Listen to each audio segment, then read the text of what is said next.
Good morning, Professor Garlic. How wonderful it is to see you again, Lenora dear. Oh, here. You'll need these for today's class. A little treat for your auntie. Ah, hello. Class, please welcome the newest rose in our garden. We do look forward to growing together. How thrilling it is to have everyone back together again. This year will be filled with enchantment and excitement, but the most important thing cultivated in herbology is knowledge.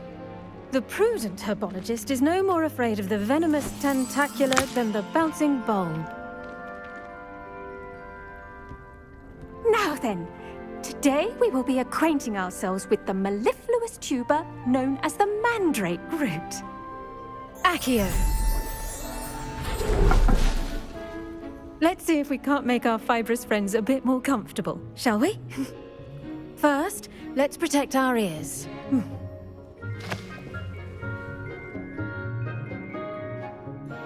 Now, everyone, grip their mandrake by the tendrils and give it a firm tug.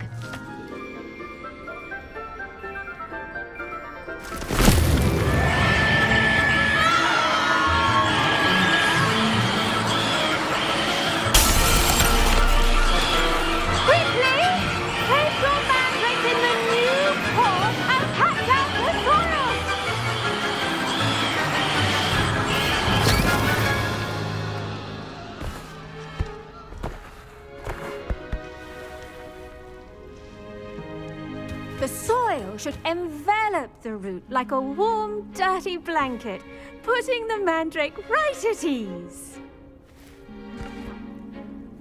Reparo! I'm very sorry about that. Yours was a bit mature, I'm afraid. All right then, off you go. Splendid work, everyone. Now, for our next task, we'll be planting dittany at our potting tables. You can all get started. I need to have a brief word with our new student. I wonder if hippogriffs like knotgrass. Yes, Professor. Firstly, well done with your mandrake.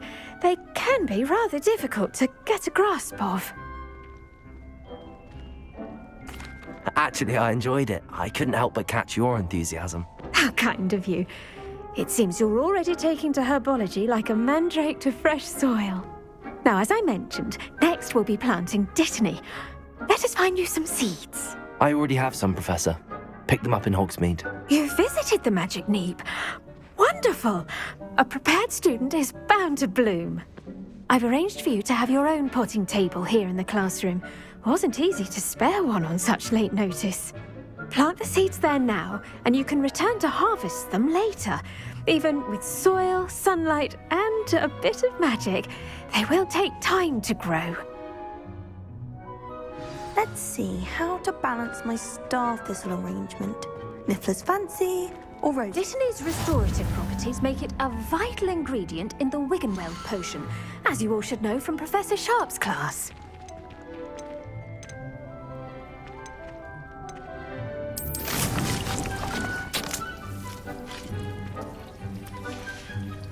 Well done!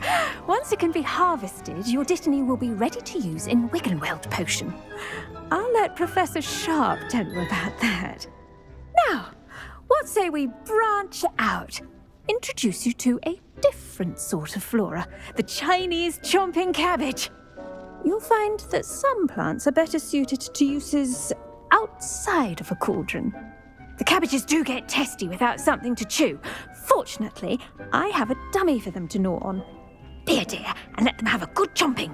Yes, Professor. They're in the other greenhouse. It's just at the end of the footbridge leading out of this room. Your classmate, Mr. Pruitt, has kindly offered to accompany you. Come back and see me when you're finished. Oh, and mind your fingers. They do bite.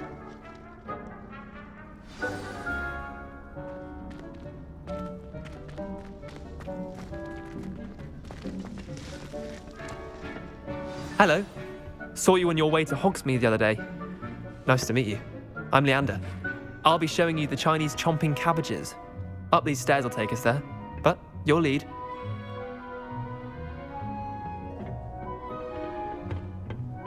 Nice work in Defense Against the Dark Arts, by the way. Excuse me? Your duel with Sebastian! And he's good. Thinks he's really good. But you outright slaughtered him. It was brilliant. Oh. Well, thank you. I nearly put Sebastian in his place myself. I mean, I would have, if Hecate hadn't stopped me. Didn't she stop that dragon skull from crushing you? Typical. Here we are. Home of the Chinese chomping cabbage. Go on. Now, see that dummy? Just toss the cabbages at it, and they'll do the rest.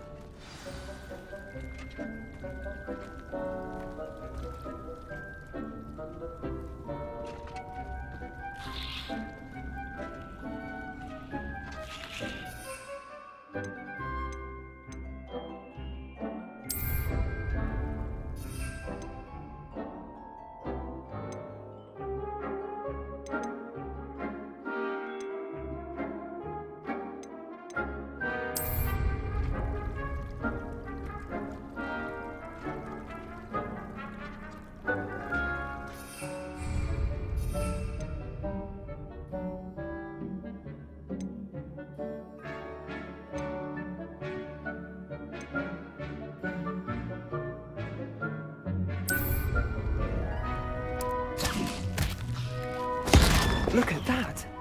That'll show them anything they can get their mouths on.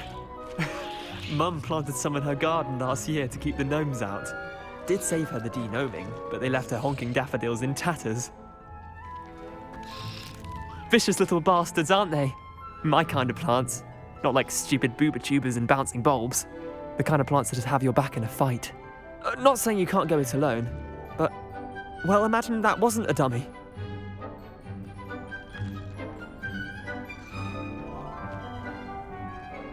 I suppose they could prove useful outside of the greenhouse.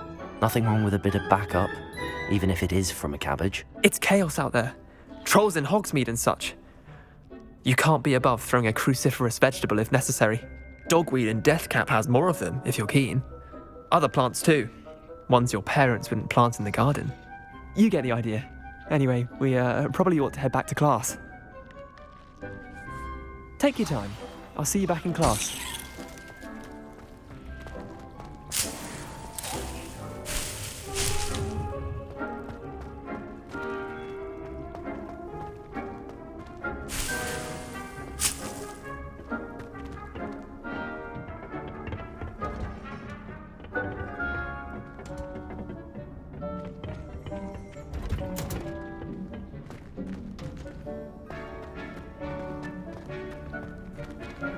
What are you up to now?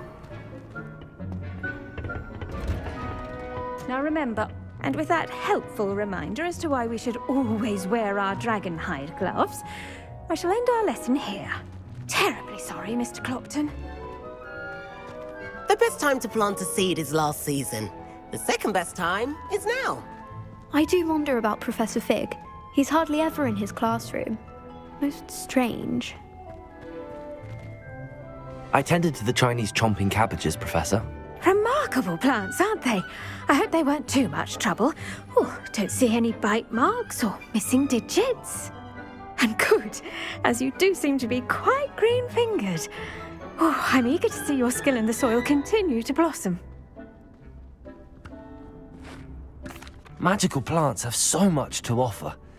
I'm eager to learn more. I'm glad. Herbology is a bounteous subject. Tend to your garden, and it will tend to you. Well, I suppose that's everything. Do come by for a chat sometime. I so enjoy checking in with my new students.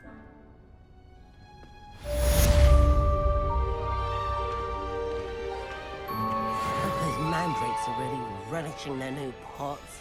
Only cost me my damned hearing.